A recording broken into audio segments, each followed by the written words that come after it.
Salut à tous, alors je suis ravie de vous retrouver aujourd'hui pour une nouvelle vidéo, enfin pour une série, mais vous n'en verrez qu'une aujourd'hui et on va commencer avec les sorties livresques du mois de février, puisqu'à l'heure où je tourne, nous sommes le 31 janvier, je vais donc essayer de faire mon maximum pour que cette vidéo vous arrive quand même début février, pas trop tard, j'espère, mercredi prochain.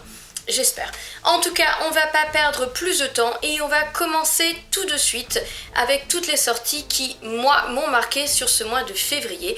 Et donc la première aura lieu le 2 février avec la sortie du tome 1 de Headline, Les Bracelets Rouges, écrit par Léna Jomaé et apparaître aux éditions Plume Blanche. Dans cette histoire, nous allons rencontrer deux amis du nom de Alex et Cora. Alex, c'est une journaliste qui attend toujours de trouver 10 articles qui va faire décoller sa carrière. Quant à Cora, sa meilleure amie, elle est flic. Donc autant vous dire que quelquefois, je pense qu'Alex aimerait avoir quelques infos.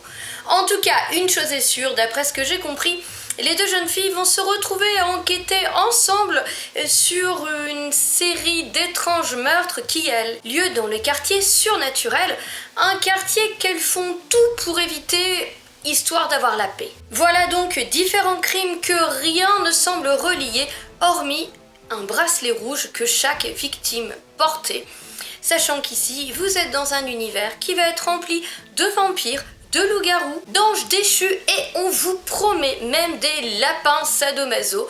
Je pense que ça peut être un petit peu décalé, je ne sais pas dans quoi on va partir. J'ai déjà lu un roman dystopique de Léna Jomaé, Les Oubliés, j'avais beaucoup aimé. Vraiment ce roman m'attire, donc si jamais vous le connaissez déjà, n'hésitez pas à m'en dire un peu plus. Le 4 février ensuite va paraître un deuxième tome avec le tome 2 de Magic Charlie, écrit par Audrey Alouette et à sortir aux éditions Gallimard Jeunesse. Alors c'est un roman dont j'avais lu le tome 1 que j'avais plutôt bien aimé, mais pour moi il n'était pas exempt de défauts. Je ne savais donc pas trop si j'avais envie de laisser sa chance à la suite ou pas. Nous allons donc retrouver ici Charlie et sa petite dans la suite de leurs aventures, puisque dans ce premier tome, je pense que Charlie apprenait un petit peu à découvrir tout ce monde magique. Il a mis les deux pieds dans les emmerdes afin d'essayer de sauver sa grand-mère.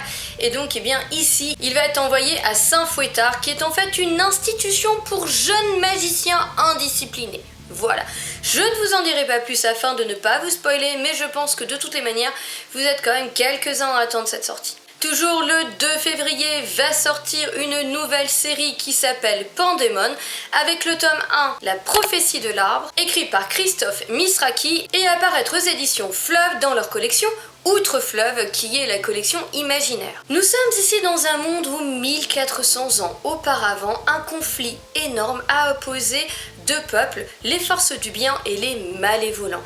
Mais il semblerait que le fait que les forces du bien l'aient emporté soit quelque peu insignifiant, puisque nous voilà maintenant en 1422 de l'ère de la reconstruction. Et le monde est alors divisé en 7 provinces.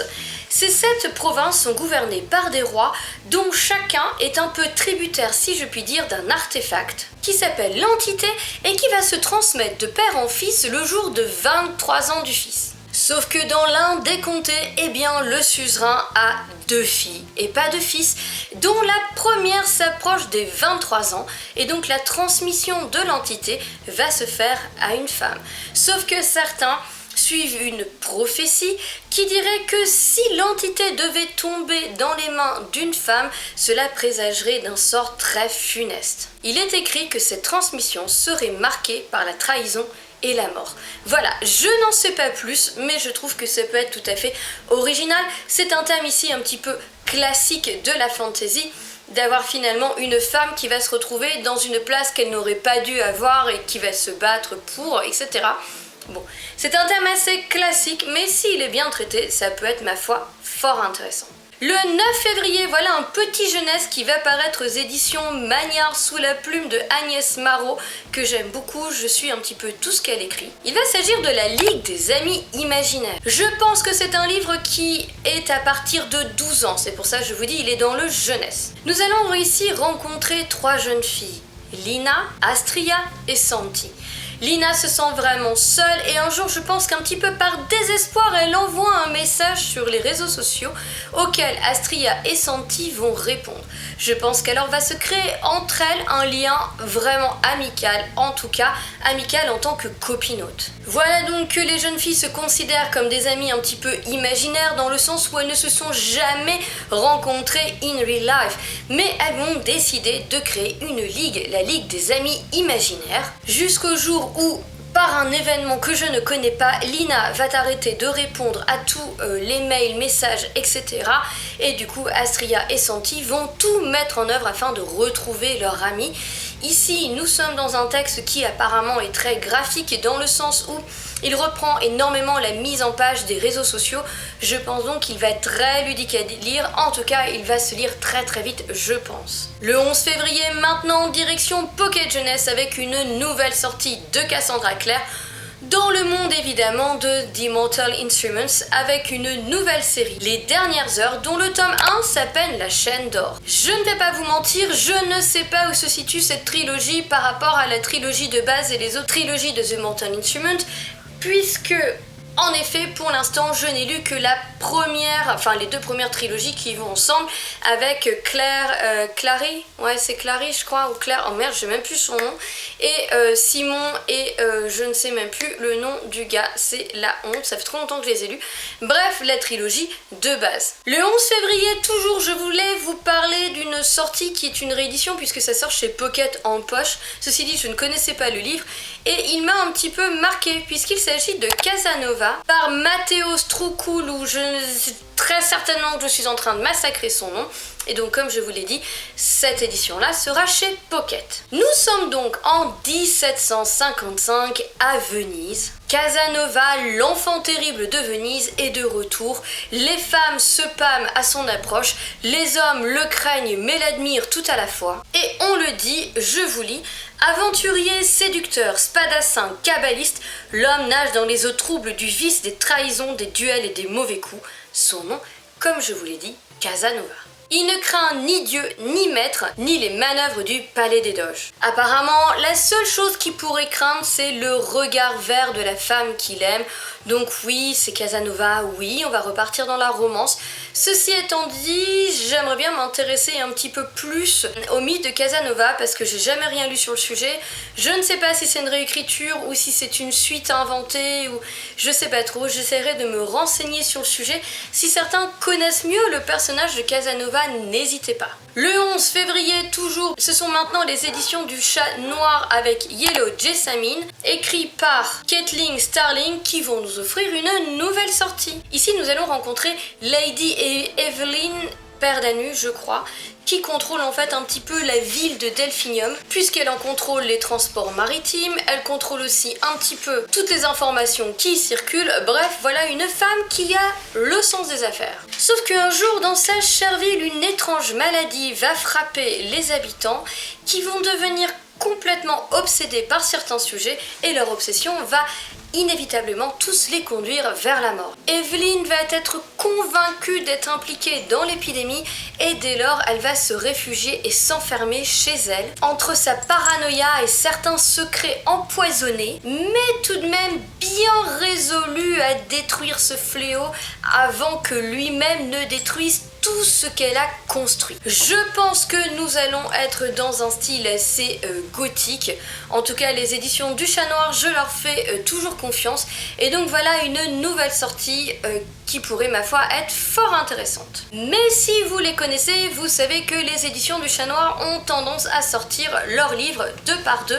Et donc, eh bien, le 11 février va aussi sortir Les Brumes affamées par Dawn Kurtagic. C'est pareil, je dois massacrer son nom, je pense, qui a déjà écrit plusieurs romans aux éditions du Chat Noir, dont The Dead House, et un autre, je crois aussi, dont j'ai oublié le nom. Ici, ça me tente carrément bien puisque nous allons parler des ruines d'un manoir ou d'une imposante maison qui s'appelait Mill House. Et la jeune Zoé est un petit peu obsédée par cette maison puisqu'elle pense que c'est cette maison qui serait à l'origine de l'amnésie dont souffre son père.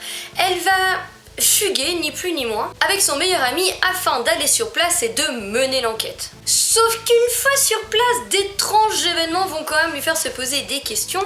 Elle va se demander s'ils sont bien seuls dans la maison, elle va se demander si ils sont en danger, et elle commence à se dire que tout de même personne ne sait qu'ils sont là. Mais nous sommes ici dans un roman qui a 3 temporalités, puisque nous étions de nos jours et nous allons maintenant sauter en 1851. Nous allons rencontrer ici le jeune Rohan qui va lui-même emménager à Millhouse avec son tuteur après le décès de son père. Sur place, Rohan va y faire la connaissance d'autres orphelins. Mais au fil du temps, elle va comprendre qu'elle est liée dans cette maison à un terrible secret et elle va essayer de s'échapper de Millhouse avant qu'il ne soit trop tard. Millhouse veut dire moulin, on parle de moulin, on parle de manoir.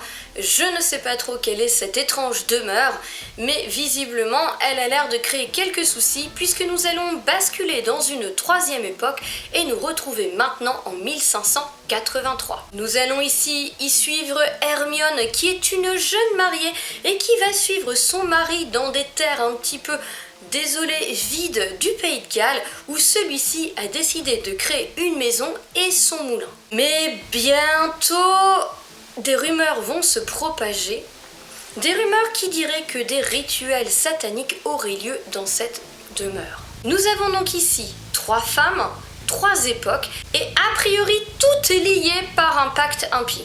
Voilà, c'est un résumé qui est vachement mystérieux et je dois avouer que ce livre me fait vraiment de l'œil. Je n'ai pas encore découvert les autres romans de Don Kurtagic, mais je sais qu'ils sont hyper bien appréciés aux éditions du Chat Noir.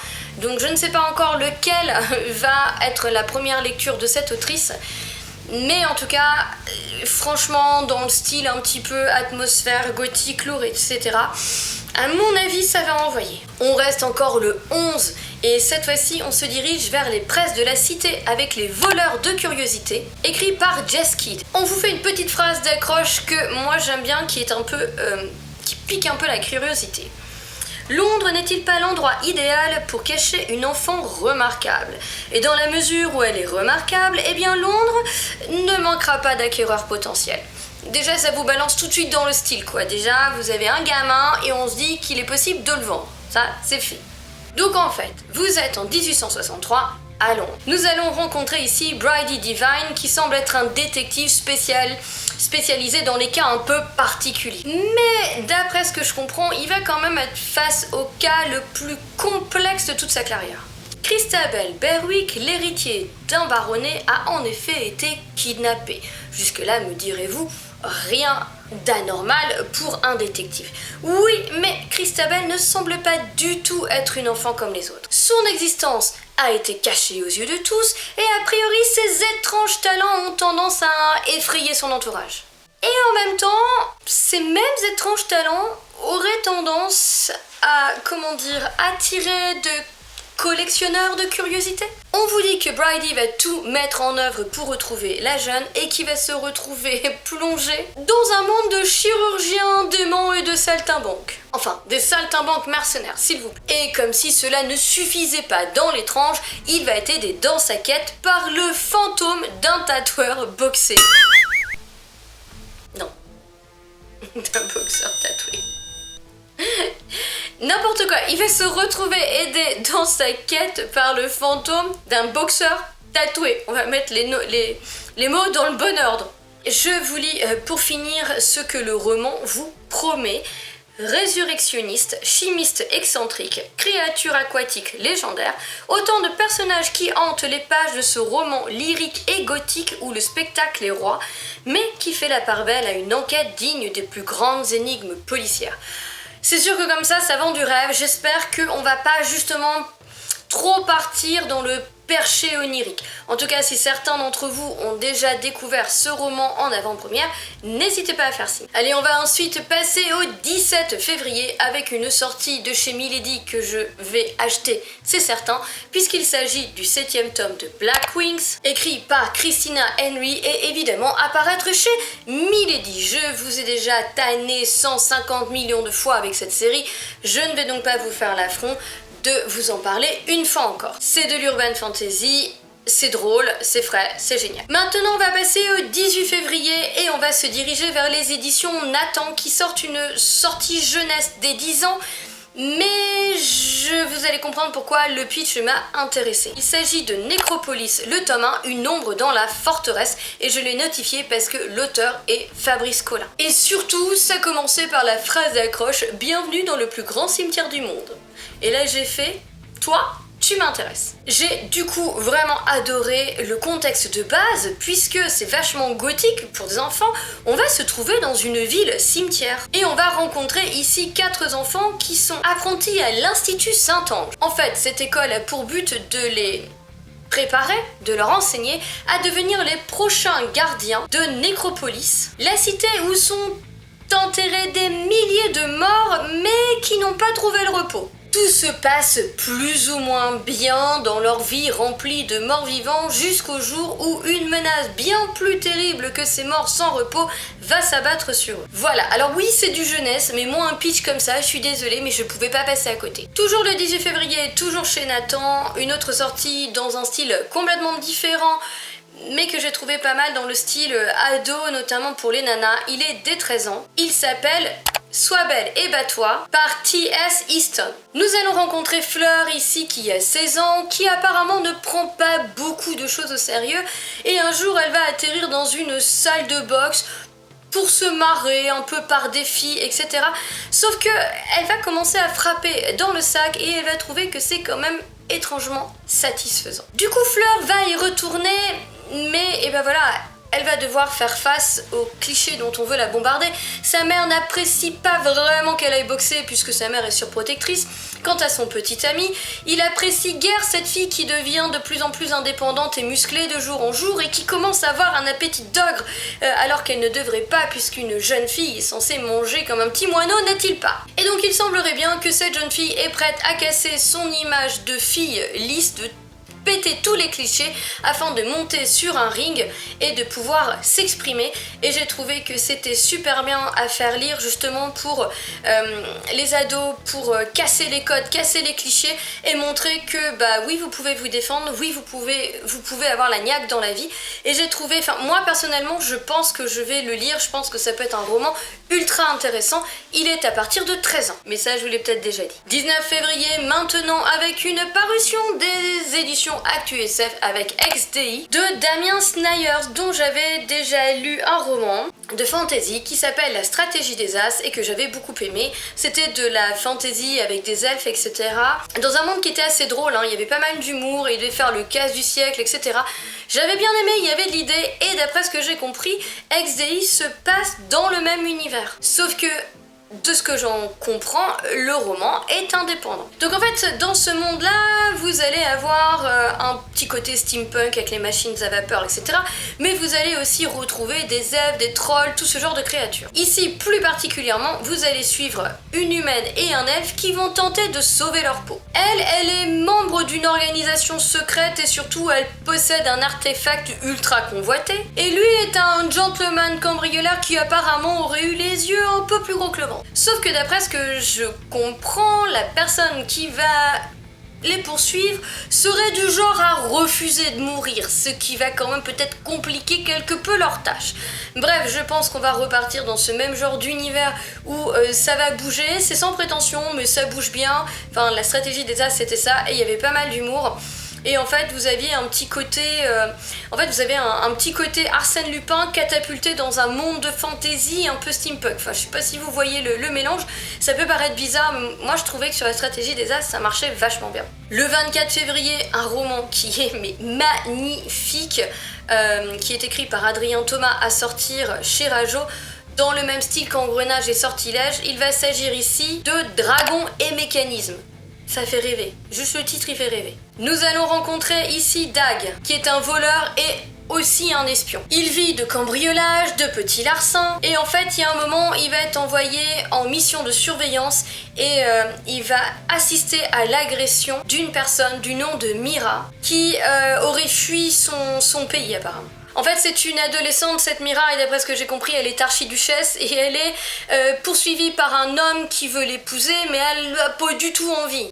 Elle est mécanomage et donc cet homme la convoite plus pour ses talents de mécanomage, qui lie apparemment la magie, de faire fonctionner par magie des éléments mécaniques qui ont été savamment créés, hein, je peux supposer.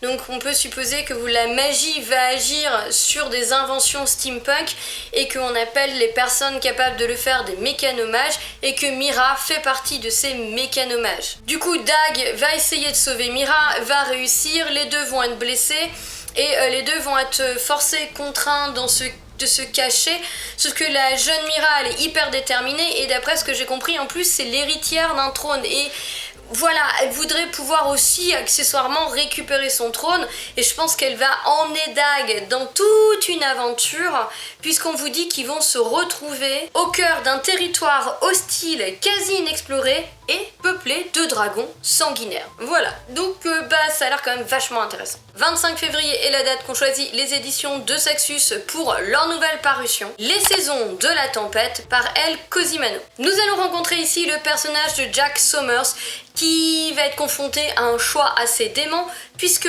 soit il va devoir vivre pour toujours selon les anciennes règles magiques que je ne connais pas mais qui n'ont peut-être pas forcément l'air géniales, ou il va mourir. Ici, voilà. Et du coup, évidemment, il a choisi de vivre, on peut pas non plus l'en blâmer, ce pauvre garçon, et il est devenu ce que l'on appelle un hiver, une incarnation physique et immortelle de la saison de l'hiver. Sauf qu'en de ce que je comprends, chaque année, il doit chasser la saison qu'il précède. Donc lui va tuer l'automne va tuer l'été, qui va tuer le printemps, etc. Et donc évidemment, lui doit tuer l'automne, certes, mais le printemps doit le tuer lui. Le tout étant un espèce de macabre et malsain jeu, vous avez des classements, des promotions, etc. Et que si vous n'êtes pas bon, ça peut vous conduire à l'annihilation totale, rien que ça. Mais pas de bol, le cher Jack, notre petit hiver, va tomber amoureux de Fleur, qui n'est autre que le printemps, qui donc est censé le tuer, hein. Mais a priori, je pense que les sentiments sont réciproques et que, du coup, comment faire pour sortir de cet étrange cycle meurtrier dans lequel ils sont complètement emprisonnés? Et donc, évidemment, le créateur de tout ce jeu macabre n'est pas forcément prêt à les laisser partir aussi facilement, je pense.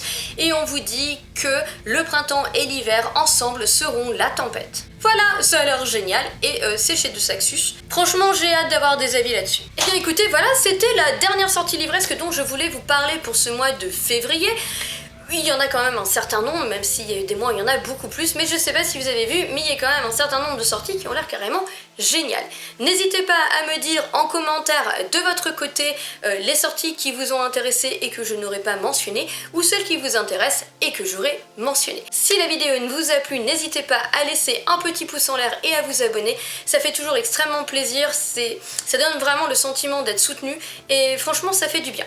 Voilà, à tous et à toutes, je vous souhaite d'excellentes lectures, une très bonne journée et je vous dis à bientôt. Ciao, bye!